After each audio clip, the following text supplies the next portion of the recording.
நிறைவேற்றப்பட வேண்டும் என்று கேட்டு விடைபெறுகிறேன். நன்றி, வணக்கம்.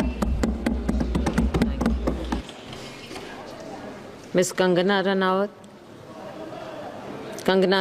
जी। माननीय अध्यक्ष जी, मैं आपकी धन्यवादी हूँ कि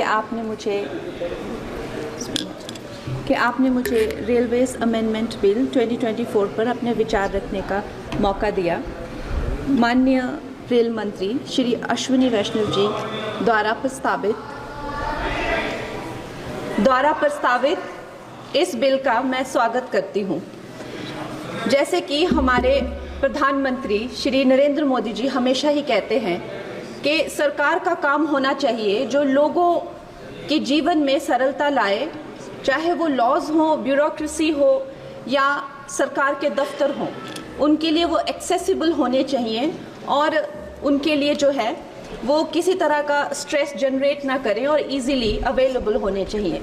निश्चय ही ये जो बिल है इस उद्देश्य में जो है वो सफल होता है और इसके अंतर्गत जो है 1905 में जो रेलवे बोर्ड एक्ट था उसको 1989 में जो रेलवे एक्ट है उसमें क्लब किया जा रहा है। निश्चय ही इस तरह के जो एक सिंगुलर लॉ बनाकर जो है वो आई फील कि हमारे जो साधारण मानवीय हैं उनके लिए बहुत ही इजीली अवेलेबल होंगे, एक्सेसिबल होंगे, इसीलिए मैं इसका स्वागत करती हूँ। और another very important government body railway board, जिसको डायरेक्टली जो कॉर्पोरेट्स के जो हर्डल्स होते हैं, जिसको हमारे प्रधानमंत्री जी हमेशा कहते हैं कि दफ्तरों के चक्कर लगाने या लोगों को एक डेस्क से दूसरे डेस्क भेजना, आई थिंक इससे भी उनको जो है वो छुटकारा मिलता है। ये डायरेक्टली जो है सेंटर के अंडर जो है रेलवे बोर्ड को लिया जा रहा है, इसका भी मैं पूरा स्वागत करती हूँ।